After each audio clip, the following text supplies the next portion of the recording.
I'm Gresham David Smith. And I'm Joseph Zachary Starosta. And tonight we'll be your hosts for the History Channel Explorensza. We are the artists, and Kublai Khan is our medium. Thanks. To figure out what we should cover, we brought the question to the people. What do you know about Kublai Khan? Hello, I'm here at local place Wawa, asking just everyone around the store, what do you know about Kublai Khan? Kublai Khan? Yes. Know the name. Yes. Nothing else. No? Thank you. Thank you for your time. We're here with local fan of Wawa, Sean Regan. How are you doing, sir? I'm good.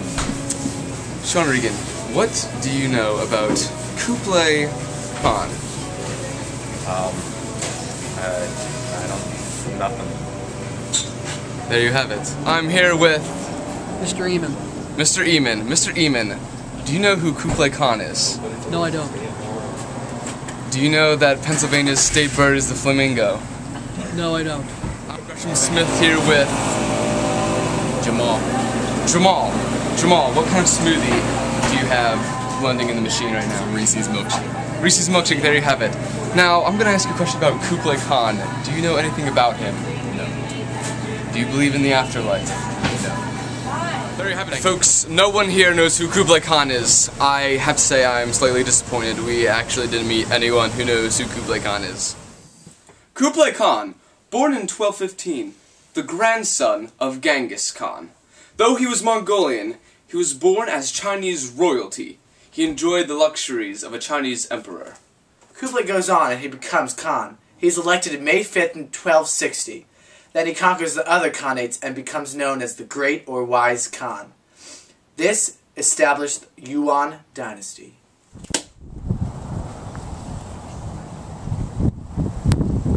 Kublai Khan then introduced paper currency to China. Make it rain up in here. Kublai Khan's daughter married a Korean prince, creating an alliance between Korea and the Mongol Empire. With newly found resources in Korea in 1274, Kublai Khan sent a fleet of 300 large ships and 300 to 500 small ships carrying 15,000 Chinese soldiers and 8,000 Korean soldiers to invade Japan. A bold move. Bravo.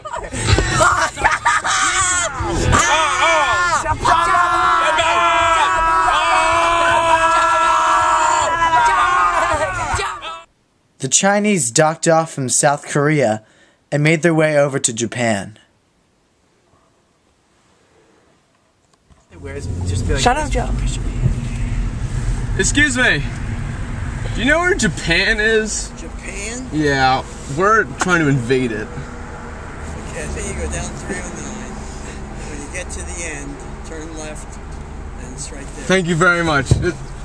It's a hard drive from Korea. The Chinese successfully landed in Hakata Bay. There, they launched their attack.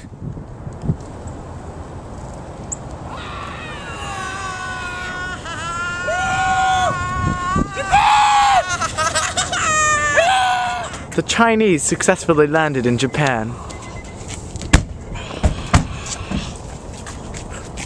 After landing in Hakata Bay, the Japanese formed groups of samurai and tried to fight off the Mongols and the Koreans.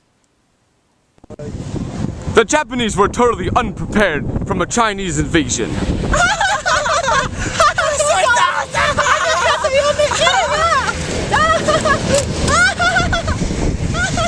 The Chinese fighting technique was very unorthodox to the respectful way of Japanese fighting.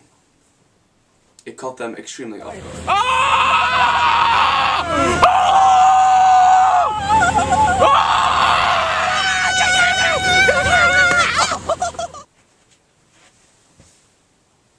They were caught off guard because the Japanese were used to fighting as samurai, one-on-one respectively. But then the Chinese came and organized into groups, and they effectively fought off all of the samurai.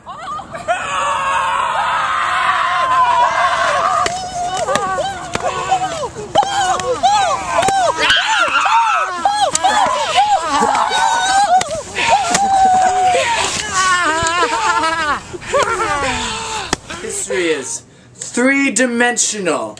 Let's jump in, shall we? The Japanese were unaware of the Chinese's savage way of fighting. Aye! Yeah.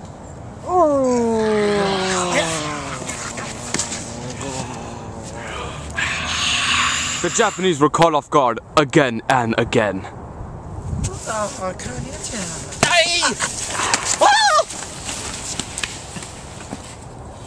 I can't stop laughing. Excuse me.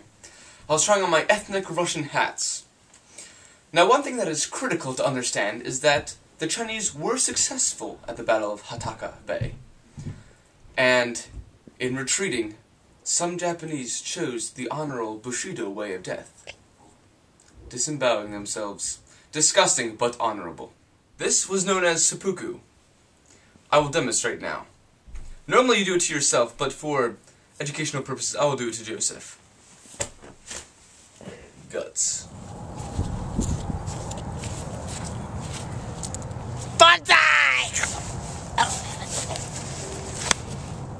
Japanese retreated in defeat, and leaving the Mongols and the Koreans in victory. The Japanese retreated.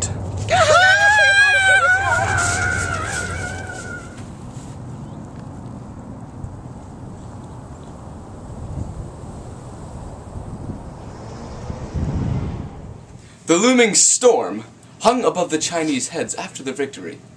Afraid that their ships would be wrecked, they hopped on them and sailed off back to China, safe in the bosom of Kublai Khan.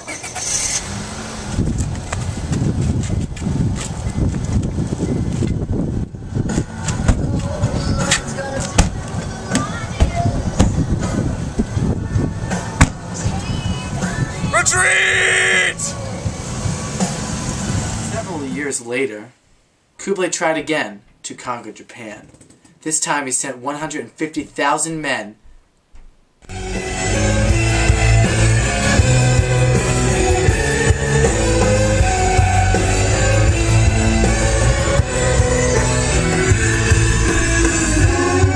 Japanese were ready this time. They built walls along every beach accessible to large ships.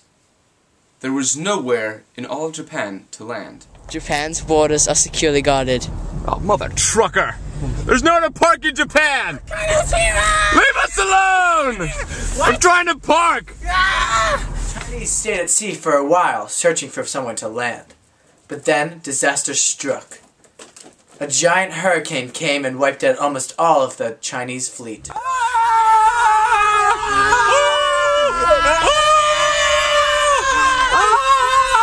Thus creating the term divine wind, or Kamikaze. The Japanese viewed this as divine intervention.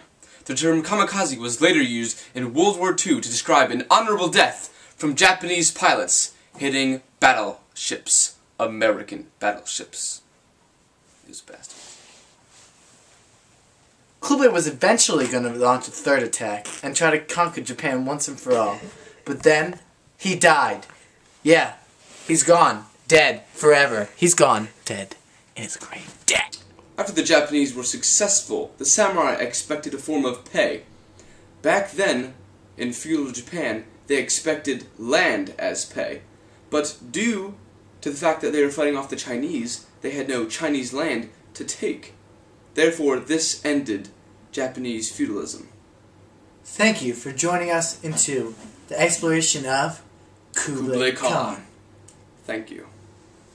Kublai Khan, he's got it going on with that mustache and some other stuff that rhymes with mustache.